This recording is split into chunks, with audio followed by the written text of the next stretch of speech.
안녕하세요. 길 따라 말씀 따라 14번째 시간 성경 여행 가이드 박성현 목사입니다. 오늘은 창세기 33장, 34장에 있는 말씀인데 야곱의 여정을 다시 한번 보겠습니다. 창세기 33장에서 야곱과 에서가 만나는데 그 만나는 장면이 훈훈합니다. 형을 만나기 전에 야곱의 여정을 다시 한번 정리를 하면 원래 야곱이 살던 곳은 브엘세바였었죠.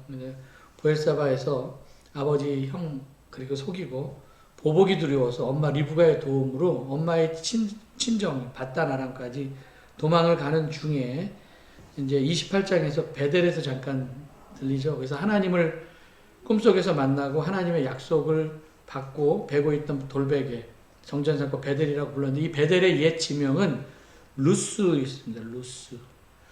베델을 거쳐 외갓집인 이제 나홀에서 밧단 아람으로 이사를 갔는데 그곳에서 외삼촌 라반의 딸인 레아 그리고 라헬을 자매를 아내로 삼고 20년 그곳에 살면서 네 여자 레아, 라헬 그리고 이제 그들의 여종이었던 비라 실바를 통하여서 밧단 아람에서만 11남 1녀를 낳고요. 나중에 베냐민은 이제 그 베들레헴 오는 길에 에브라시라고 하는 곳에 나타가 죽죠. 하나님의 도움으로 이 밧단 아람에서 엄청나게 재산을 모읍니다. 이제 꿈속에서 고향으로 돌아가는 하나님의 음성을 듣고 그동안 많이 모은 재산을 챙겨갖고 라반에게 인사도 하지 않고요. 도주를 해요. 이제 길르앗 산지까지 도주를 하는데 여기 이제 길르앗 산지입니다. 길르앗 산지에서 라반과 야곱이 만나고 그동안 있었던 일들을 다 풀어버리고 이제 돌을 쌓은 후에 라반과 야곱은 불같이 평화 조약을 맺는데 이것을 라반은 여갈 사하두다 아람어로 그렇게 이야기하고 야곱은 갈렛이라고 부릅니다. 그래서 이곳을 미스바라고도 여기 부른다고 얘기잖아요. 미스바. 미스바 상호 불같이 평화 조약. 너 넘어가지 말고 여기 서로 싸우지 말자라고 그렇게 얘기를 하죠. 그리고 이제 창세기 32장에 보면 라반과 헤어진 후에 남쪽으로 오게 되는데 형 에서가 자기를 죽이러 온다는 소식을 들어요. 그런데 다행인 것은 하나님께서 하나님의 군대를 가지고 야곱을 지키는 것을 야곱이 체험을 하게 되죠. 그래서 마하나임이라고 하는 곳에 하나님 군대를 만나고 그리고 이제 분이엘 그 야복강 근처에서 기도하다가 천사를 만나서 그곳 이름을 분이엘 하나님과 대면했다 하면서 그렇게 이름을 지어요. 이제 분이엘의 아침을 맞이하고 나서 야곱은 에서가 400명의 장정을 거느리고 온다는 소식을 듣고 엄청 두려웠습니다. 그래서 자식을 이렇게 나누어 세우는데 여종 자식은 앞에다 세우고 레아 그리고 이제 라헬과 요셉은 맨 뒤에 세우게 되죠. 근데 반전은 잔머리 쓰던 야곱이 맨 뒤에 있을 줄 알았는데 근데 보니까는 맨 앞에 쓰는 거예요. 그리고 33장 3절에 보니까 이런 말씀이죠. 자기는 그들 앞에서 나아가되 몸을 7번 땅에 굽히며 그의 형 에서에게 가까이 가니 7번 절하는 야곱의 모습이 보이죠. 이게 야곱이고 이게 에서인 것 같아요. 이거는 완전히 그냥 종이 주인에게 절하듯이 극진하게 에서에게 예의를 갖춥니다. 에서가 20년 만에 쌍둥이 동생 야곱을 봤는데 앞에 오는 것을 보니까 쩔뚝쩔뚝 거리면서 또 밤새도록 싸웠으니까 그 모양이 얼마나 초라하고 뭐 별로 그렇게 별 볼 일 없겠습니까? 그래서 다리를 끌고 오는 모습을 보면서 에서의 마음도 짠해서 아마 그의 마음이 거기서 미움을 털어냈던 것 같아요. 그리고 나서 에서가 그를 맞이하고 목을 어금 맞추어서 입 맞추고 서로 막 울었다 이제 풀어진 거죠. 에서가 이제 눈을 이렇게 들어보니까 이 야곱의 가족들 같은데 여인과 자식이 있는 것을 보고 야 너와 함께 했었던 이들이 누구냐? 그랬더니 하나님이 주의 종에게 은혜로 주신 자식입니다. 그러니까 야곱 생각에 사실 자식은 하나님께서 주신 은혜의 선물이라고 생각을 했던 거예요. 그래서 창세기 29장과 사실 30장에 보면은 라헬이 아기 낳기 경쟁하고 그의 여종들도 막 아기 낳기 경쟁 나오잖아요. 레아가 이제 루벤, 시몬, 레이, 유다 4명을 계속 낳았는데 라헬은 한 명도 아이를 낳지 못했습니다. 근데 라헬이 야곱에게 가갖고 나로 하여금 아이를 좀 낳게 좀 해줘. 막 이렇게 바가지를 긁으니까 야곱이 화를 내면서 사랑하는 라헬한테 이렇게 얘기해요. 내가 하나님을 대신하려. 그렇게 얘기를 해요. 그러니까 야곱의 생각은 자식은 하나님께서 주신 선물이라고 생각을 했던 것 같습니다. 뭐 그렇죠. 우리가 자식 그렇게 생각해야 되겠죠. 그래서 야곱의 자녀들을 처음 보는 큰 아버지에게 에서에게 이제 차례대로 인사를 하는데 먼저 여종들과 그 자식들 나와서 절하고 레아가 낳은 자식들 나와서 절하고 그 후에 요셉과 그다음 라헬이 더불어 나와서 이제 절을 하게 됩니다. 야곱의 자녀들이 다 인사를 받은 후에 에서가 이제 여기 보니까 뭐 가축들이 굉장히 많이 있잖아요. 그래서 8절에 얘기를 해요. 이 많은 가축들이 뭐냐? 그랬더니 야곱이 내 주께 은혜를 입으려 함이니이다. 얘기를 하죠. 형을 위해서 준비한 선물이라는 거죠. 에서가 그 말을 듣고 야, 내 동생아, 내게 있는 거 족하니까 네 소유는 네게 두라. 근데 야곱이 그렇지 않습니다. 내가 형님을 눈앞에서 은혜를 입었사온데 청컨대 내 손에서 이 예물을 받으시고 내가 형님 얼굴을 배운즉 하나님의 얼굴을 뵌 것 같으며 형님도 나를 기뻐하시니이다. 이런 이야기를 하죠. 에서 이름 자체가 사실 불다라고 하는 뜻 아닙니까? 털이 많은 사람이었고 사냥꾼이었고 세일에서부터 왔으니 얼마나 모래바람 같은 것도 많이 맞았을까 아니에요? 그럼 얼굴이 뭐 그렇게 하나님 얼굴 같지는 않았을 거예요. 그런데 관계가 회복되니까 하나님의 얼굴처럼 보인 거죠. 분이엘에서 하나님의 얼굴과 대면했다라고 하는 그 분이엘의 아침을 맞이하고 에서를 보니까 마치 하나님 얼굴을 본 것처럼 에서를 대했습니다. 야곱은 하나님께서 내게 은혜를 베푸셨고 내 소유도 족하니까 청하건대 내가 하나님께 형님께 드리는 예물을 받으라고 강력하게 얘기를 하자 안 된다고 그러면서 못 이기는 척하면서 야곱이 준비한 선물을 에서가 받아요. 그리고 에서가 야곱한테 얘기를 하죠. 우리가 여기서 떠나서 내가 너와 함께 동행하리라 그렇게 얘기를 하니까 야곱이 형에게 얘기해. 형님 아직 우리 아이들 어리고 양떼와 소떼가 아직 어려서 새끼라서 하루만 지나면 모든 소떼가 죽을 수 있습니다. 형님 먼저 앞서 가시면 제가 가축과 자식들의 걸음대로 천천히 세일에 가서 형님 만나러 가겠습니다. 그렇게 얘기를 하죠. 그러면 내가 내 종 몇 사람을 좀 너희가 머물러서 너를 도와주게 하겠다 했더니 아유 형님 어찌하여 나에게 그런 은혜를 베풀어 주십니까? 이렇게 하면서 훈훈한 형제의 만남에 대한 이야기가 사실 30장 3장에 있어요. 이날 에서는 이제 세일 땅으로 가게 된 에돔이죠. 그래서 요쪽에서 여기 분이엘에서 만나고 나서 이제 에서는 세일로 돌아가고 그리고 그러면 천천히 세일로 가야 되는데 이 분이엘에서 가족들을 데리고 야곱은 숫곳이라고 하는 곳으로 가게 됩니다. 그래서 숫곳에 가서 거기서 자리를 잡으려고 일단 집도 졌다고 하고 가축을 위하여 우리를 지은 후에 그곳 이름을 숫곳이라고 불렀는데 이 숫곳이라고 하는 이름의 뜻은 움막이라는 뜻이에요. 야복강에서 여기 분이엘에서 여기까지 한 16km 정도 된다고 하니까 그렇게 먼 곳은 아니죠. 그래서 야곱은 형 에서에게 세일로 간다고 약속을 했지만 어쨌든 뭐 방향은 반대 방향이거든요. 물론 동쪽이긴 하지만 그래서 만나긴 만나서 풀었긴 풀었지만 형과의 불편한 동거와 하기가 싫었던 것 같아요. 그래서 숫곳에 이동해서 살다가 이제 가나안 땅으로 이주를 하게 되는데 그 다음에 이주했었던 곳이 이제 세겜이라고 하는 곳이죠. 이제 하몰의 아들들에게서 베크시타를 주고 여기 세겜에다가 정확하지는 않아요. 근데 이게 한 10세겔 정도 된다고 하는데 땅을 사요. 세겜이라고 하는 도시는 시족을 중심으로 형성된 마을이었던 것 같고 야곱은 세겜에서 땅을 사서 장막을 치고 거기에 제단을 쌓고 그곳 이름을 엘로의 이스라엘이라고 그렇게 부릅니다. 이 뜻은 그럼 하나님이잖아요. 하나님 그리고 이스라엘을 살피시는 하나님 이렇게 이제 부르죠. 로이 그러면 살피다 뭐 이런 뜻 아닙니까? 그래서 세겜에서 값을 주고 땅을 산 것은 이 땅이 적법한 절차에 의해서 매입한 땅, 내 땅이다 라고 하는 것을 밝히고 있습니다.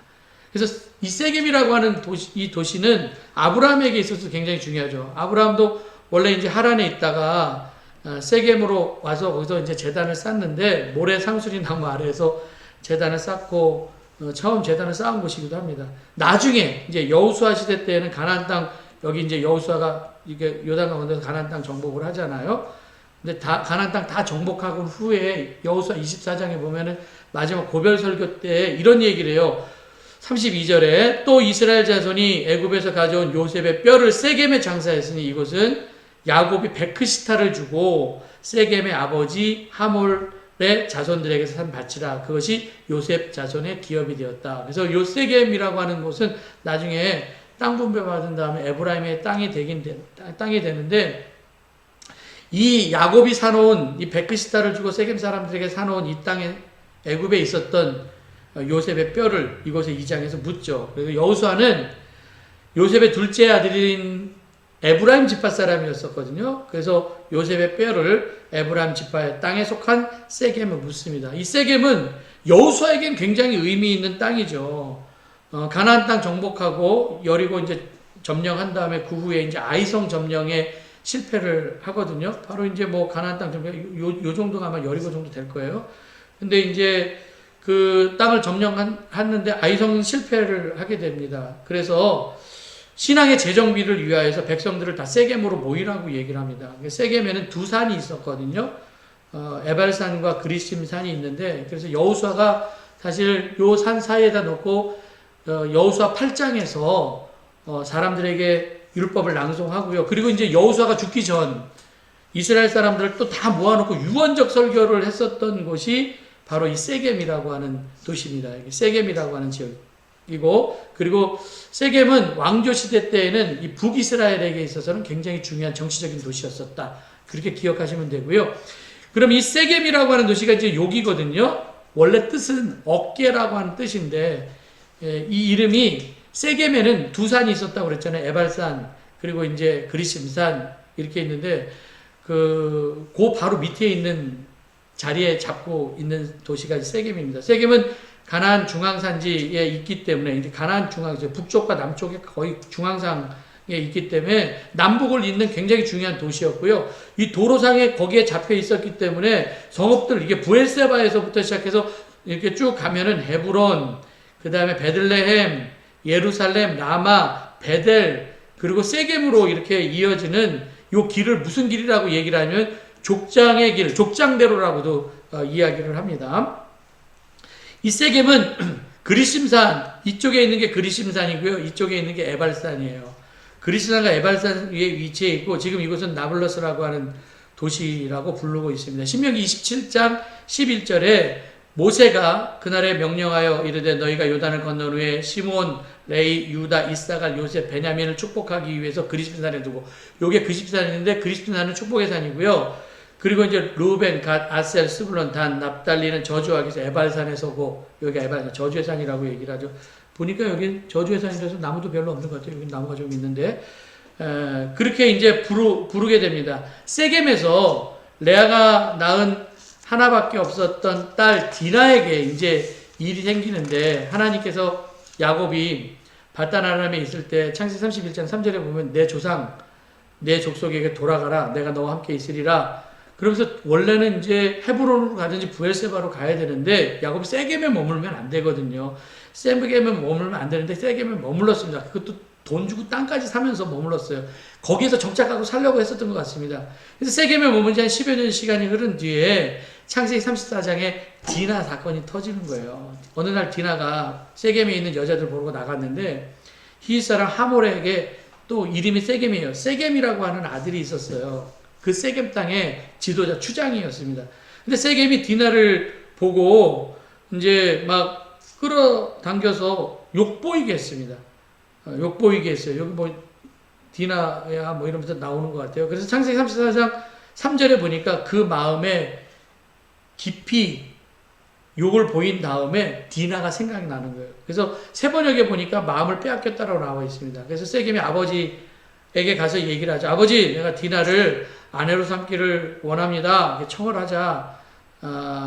세겜의 이야기를 들은 하몰이 야곱에게 찾아가요. 근데 사실 야곱도 그 이야기를 듣고 딸이 세겜에게서 몸이 더럽혀졌다는 소식을 들었지만 아들들이 나가서 들에 돌아올 때까지 그냥 입 다물고 있었습니다.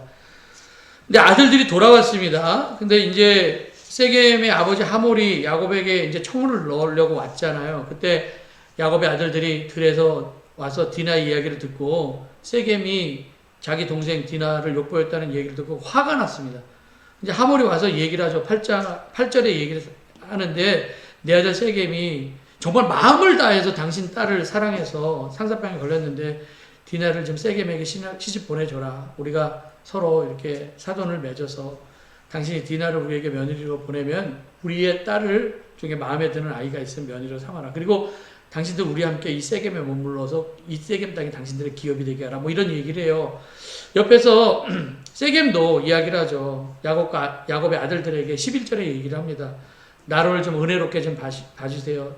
디나만 저에게 주시면 뭐든지 드리겠습니다. 그리고 신부를 위한 결혼 지참금도 요구하시는 대로 요구하는 만큼 내가 드리겠습니다. 파격적인 조건을 또 세겜이 얘기를 하죠. 그런 모든 조건을 듣고 이제 뭐 야곱은 사실 속이 타지만 야곱은 별로 말이 없어요. 그런데 야곱의 아들들이 야곱 대신에 얘기를 합니다. 사실 하나밖에 없는 여동생이었었는데 얼마나 11남 1녀 아니었습니까? 그때 당시 베냐민이 없었으니까 거짓말로 얘기를 합니다. 화가 나서 할례를 받지 않은 사람에게 내 동생 주는 것은 수치스러운 일이라서 줄 수 없습니다. 그런데 만일 내 동생과 결혼을 하려면 조건이 하나 있는데 세겜 땅에 있는 남자들이 우리처럼 할례를 받으면 우리 청혼 받아주겠다고. 근데 할례를 받지 않으면 디나를 데리고 우리가 가겠다고. 근데 그 제안을 듣고 하몰과 세겜은 순수하게 좋습니다. 그리고 이제 그 제안을 받아들여요. 세겜은 디나를 너무너무 좋아하고 사랑해서 너무 신나갖고요. 지체하지 않고 세겜 남자들을 다 성읍 앞으로 모이게 하죠. 그리고 세겜은 사실 그 동네에서 존경받는 사람이었다라고 성경에 보면 기록되어 있거든요. 하몰과 세겜이 세겜 남자들한테 얘기합니다. 우리가 야곱의 가족과 사돈을 맺으려고 하는데 그들 우리 땅에 살게 하자. 우리 땅이 그들을 받아들여서 살기에 넓은 땅이다. 그러니까 서로 통혼을 하려면 우리도 그들처럼 할례를 행해야 된다. 그러면 우리가 한 민족이 되어서 그들의 많은 가축과 재산이 우리의 소유가 되지 않겠냐. 그러니까 우리도 그들을 말대로 하자. 이제 그 말을 듣고 세겜의 남자들이 사실 할례를 받습니다. 근데 세겜 남자들이 이제 할례를 받은 지 사흘 후에 그들 상처가 아직 아플 때 야곱의 두 아들, 그러니까 디나의 친오빠이죠. 레아가 낳은 아들 시몬과 레이가 칼 들고 성읍을 기습해 갖고요. 하몰과 세겜에 있는 모든 남자들 다 죽이고 그리고 이제 디나를 집으로 데리고 와요. 그리고 야곱의 다른 아들들이 세겜에 가서 또 뭐 양과 소와 나귀와 재산을 다 뺐고요. 세겜의 여자들, 아이들을 다 사로잡았고 옵니다. 정말 끔찍한 일이 벌어진 거예요. 복수가 답은 아닌데 내가 판단을 하면 안 되는데 어쨌든 그런 일이 벌어지게 됩니다. 우리 뭐 르호발 아시잖아요. 양보했더니 더 번성했다고. 복수는 복수를 낳잖아요. 악순환을 끊어야 되는데 지금 이게 악순환이잖아요. 야곱이 이제 큰일 났다고 생각을 하고 시몬과 레이를 꾸짖으면서 얘기를 합니다. 34장 30절에 보니까 너희가 나를 어렵게 만들었다. 이 땅의 주민 곧 가나안 족속과 브리스 족속에 악취를 내게 하였다. 나는 수가 적은즉 그들이 모여 나를 치고 나를 죽이리니 그러면 나와 내 집이 멸망하리라. 악취가 났다라고 얘기를 합니다. 그러니까 추한 사람이 됐다라는 이야기죠. 그래서 우리 집이 그 사람들에게 몰살당할 것이라고 이야기를 하고 있습니다. 그런데 그 이야기를 들은 그 아들들이 얘기를 합니다. 그가 우리 누이를 창녀같이 대우함이 옳습니까? 하며 아버지에게 오히려 큰 소리를 치거든요. 이때 야곱의 해결책은 창세기 35장에 베델로 올라가는 거예요. 그때 이제 다시 베델로, 이 디나 사건 후에 베델로 올라가는 걸로 이제 35장이 나오는데 34장까지 여기까지 말씀입니다. 그러면 이제 돌발 퀴즈 내겠습니다. 야곱은 형을 속이고 이제 부엘세바에서 바단 아람으로 도망을 가서 20년 만에 형 에서를 만나는데 형 에서를 만나고 난 다음에 그 다음 머문 장소가 어디입니까? 분이엘에서 한 16km 떨어진 곳인데 그곳 이름이 어디인지 답을 아시는 분을 올려주시면 되겠습니다. 그러면 다음 주에 뵙겠습니다. 안녕히 계십시오. 수고하셨습니다.